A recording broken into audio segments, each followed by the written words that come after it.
Selamat pagi, kita berjumpa kembali dalam sapaan Sabda Tuhan di pagi hari. Di hari ini, hari Selasa tanggal 29 Desember 2020. Sebelum kita mendengarkan sapaan Sabda Tuhan, mari kita berdoa mohon bimbingan Roh Kudus. Kita berdoa, ya Tuhan, kami hendak sejenak duduk di sekitar firman-Mu mendengarkan sabda-Mu.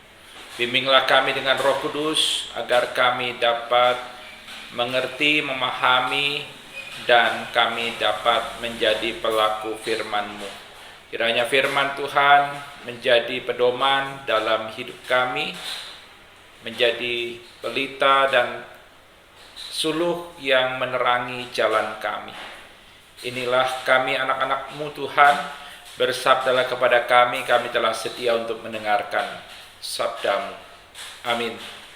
Bacaan Alkitab terambil dari Injil Yohanes pasal 1 ayat 14. Injil Yohanes pasal 1 ayat 14 yang mengatakan, firman itu telah menjadi manusia dan diam di antara kita, dan kita telah melihat kemuliaannya, yaitu kemuliaan yang diberikan kepadanya sebagai anak tunggal Bapa, penuh kasih karunia dan kebenaran. Yang berbahagia, kata Yesus, adalah mereka yang mendengarkan firman Tuhan dan memeliharanya dalam kehidupan sehari-hari. Terpujilah Tuhan Yesus. Saudara-saudara yang dikasihi oleh Tuhan Yesus, sama seperti penulis Injil lainnya, penulis Injil Yohanes bersaksi tentang Yesus Sang Mesias Juru Selamat dalam Injil yang ditulisnya. Hanya saja berbeda dengan Injil lain, penulis Injil Yohanes tidak menceritakan tentang kelahiran Yesus Kristus di awal Injilnya. Ia menceritakan tentang Kristus yang adalah Sang Firman. Firman itu dikatakan di ayat 1 bersama-sama dengan Allah, dan firman itu adalah Allah. Dan kalau kita melihat di ayat 10, di situ dikatakan ia telah ada di dalam dunia dan dunia dijadikan olehnya. Kalimat dunia dijadikan olehnya mau menunjukkan bahwa firman itu bukan hanya sebatas perkataan yang keluar dari mulut Allah, tetapi menunjuk pada pribadi ilahi yang penuh kuasa, kreatif dan dinamis, yang bekerja dalam penciptaan dunia. Dan penulis Injil Yohanes dengan tegas dan penuh keyakinan mau menyatakan bahwa Sang Firman yang tidak kelihatan, yang telah berkarya bersama Allah dan menciptakan langit bumi dan segala isinya, telah menjadi manusia dan diam di antara manusia. Dalam istilah teologis sering disebut dengan inkarnasi Allah. Kristus yang adalah Allah rela menjadi manusia. Dia rela menjadi manusia untuk menyucikan manusia dari dosa yang mengerikan, yang bermuara pada kematian kekal, yaitu maut.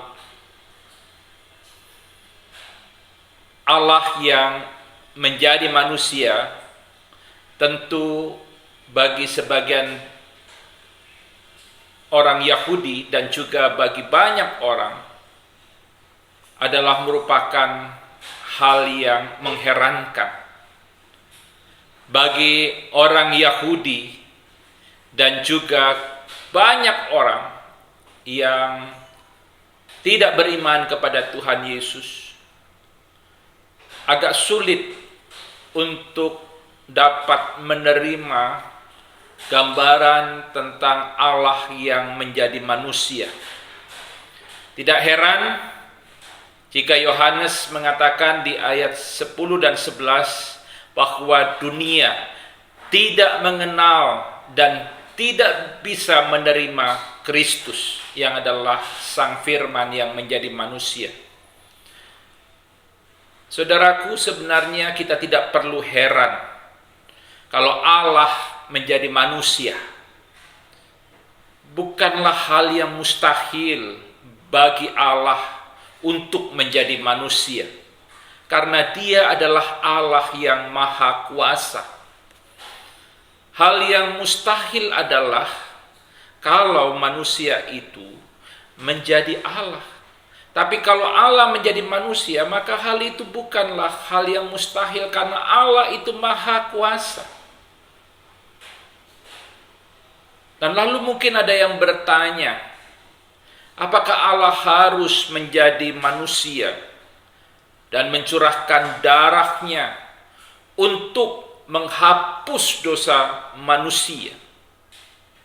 Tidakkah Allah seharusnya bisa menggunakan kekuatan kuasanya yang besar dan tak terbatas untuk menghapus dosa-dosa manusia tanpa harus menjadi manusia? Ibu, bapak, dan saudara, itulah pikiran-pikiran manusia. Manusia, kita sebagai manusia sering memenjarakan Allah yang maha kuasa dengan pikiran kita yang sempit. Justru ketika Kristus yang adalah Allah itu menjadi manusia, maka di situ tampak jelas kemahakuasaan Allah. Kemahakuasaan Allah tampak dalam diri Kristus yang adalah Allah pemilik alam semesta ini. Namun ia rela merendahkan dirinya menjadi sama dengan manusia, dan bahkan sampai mati di kayu salib. Kemudian dia dibangkitkan, dan dalam kebangkitannya kuasa maut itu dikalahkan. Saudara-saudara yang dikasihi oleh Tuhan, inkarnasi Allah mau menunjukkan kemahakuasaan Allah. Allah pemilik alam semesta yang telah menciptakan langit, bumi, dan segala isinya, rela merendahkan diri menjadi manusia untuk menyelamatkan manusia dari kuasa dosa dan maut yang mengerikan. Dan tidak hanya menunjukkan kemahakuasaan Allah, inkarnasi Allah juga mau menyatakan kasih dan solidaritas Allah kepada manusia yang kita kenal dalam Yesus. Allah yang kita kenal di dalam Yesus adalah Allah yang solider terhadap berbagai penderitaan yang dialami manusia. Ia solider bersama dengan yang lapar, yang haus, yang sakit, yang dikucilkan, yang ditindas, yang diperlakukan tidak adil.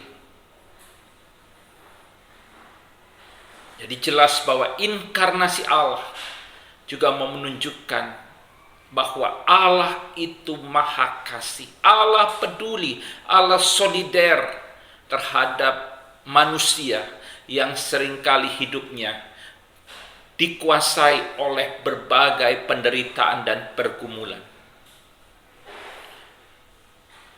Apa yang mau kita refleksikan dari sapaan sabda Tuhan di pagi hari ini? Yang pertama, kita diyakinkan bahwa Yesus Kristus, Sang Firman yang telah menjadi manusia, adalah yang paling utama dalam hidup kita. Yesus Kristus harus menjadi yang paling utama dan paling penting dalam hidup kita. Dan oleh sebab itu kita hendaknya tetap beriman kepada Tuhan Yesus, karena Dia adalah Allah yang maha kuasa dan maha kasih. Dan hanya di dalam Dia ada keselamatan dan kehidupan kekal. Yang kedua, kita diingatkan bahwa Allah yang kita sembah dalam Yesus Kristus adalah Allah yang Maha Kasih. Ia adalah Allah yang peduli. Ia mau menunjukkan solidaritasnya terhadap setiap penderitaan yang kita alami sebagai manusia. Ketika kita mengalami penderitaan dan pergumulan yang berat dalam hidup kita, jangan sekali-kali kita menduga bahwa Allah tidak pernah merasakan derita dan pergumulan yang kita alami. Di dalam Yesus, Sang Firman yang telah menjadi manusia, Allah juga mengalami berbagai derita dan pergumulan yang kita alami. Ketika kita merasa lapar, Dia juga pernah merasakan lapar. Ketika kita merasa haus, Dia juga pernah merasa haus. Ketika kita dikucilkan, Ia juga pernah mengalami pengucilan. Ketika kita diperlakukan tidak adil, Ia juga pernah mengalami perlakuan yang tidak adil. Bahkan, kalau boleh dikatakan, derita dan pergumulan yang dialaminya selama Ia hidup dan berkarya di tengah dunia lebih berat daripada yang kita alami. Oleh karena itu, baiklah kita tetap meyakini bahwa dalam kehidupan kita yang kadang diliputi penderitaan dan pergumulan, Allah ada bersama-sama dengan kita. Dia merasakan dan mengalami kepedihan yang kita rasakan, sakit yang kita rasakan, duka cita yang kita rasakan dan alami. Dan dalam solidaritasnya yang besar, Ia mau memulihkan kita. Selamat pagi. Selamat beraktivitas, Tuhan memberkati. Amin. Mari kita berdoa. Ya Tuhan, kami bersyukur karena Engkau masih boleh menyatakan sabda-Mu kepada kami. Kau menyatakan kepada kami bahwa Yesus adalah Sang Firman yang menjadi manusia. Dan di situ mau menunjukkan bahwa Yesus adalah yang utama dalam kehidupan kami. Yesus adalah yang terpenting dalam kehidupan kami. Dan biarlah kami tetap boleh beriman kepada Tuhan Yesus di sepanjang kehidupan kami sehingga kami boleh beroleh keselamatan. Dan ketika Engkau berfirman kepada kami bahwa Sang Firman itu, yaitu Yesus Kristus telah menjadi manusia, Engkau juga mau mengingatkan bahwa Allah di dalam Yesus Kristus adalah Allah yang peduli, Allah yang solider terhadap manusia yang mengalami penderitaan. Dan karena itu, biarlah kami boleh tetap yakin bahwa dalam penderitaan yang kami alami, Allah ada bersama-sama dengan kami. Allah solider, Allah mau senasib sepenanggungan dengan kami. Allah merasakan derita, duka, sakit yang kami alami. Terima kasih untuk kasih kepedulian-Mu terhadap kami. Dan biarlah kami juga boleh menunjukkan solidaritas terhadap sesama yang menderita, sesama yang mengalami pergumulan. Kami boleh menguatkan mereka yang lemah. Kami boleh memberikan semangat bagi yang putus asa. Kami boleh mengunjungi mereka yang sakit. Kami boleh menghibur mereka yang berduka. Terima kasih Tuhan, berkati aktivitas kami di hari ini. Kiranya Tuhan berjalan bersama kami. Di dalam nama Tuhan Yesus, Tuhan dan Juru Selamat kami berdoa. Amin. Selamat pagi, Tuhan Yesus memberkati. Amin.